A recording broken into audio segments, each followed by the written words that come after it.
একটা চিপা রাস্তা, তো এই চিপা রাস্তাটা যেতেছি, সাইডে নদী, অনেক লম্বা নদী, দীর্ঘ একটা নদী, নদীর নাম হচ্ছে ঝিনাই নদী, ঝিনুক নদী। তো আর এখানে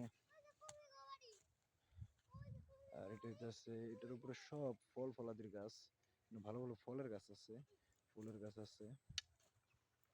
তো এখানে একটু হাঁটাহাঁটি করতেছে।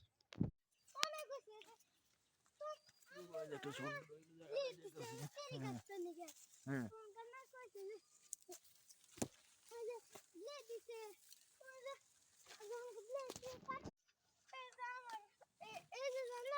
এটা কেমনে কাছে কেমনে একদিন না কাটা গাছ উড়ে নিছিলাম তখন কাটা গাছে একটা সার্ভাইভ করলাম।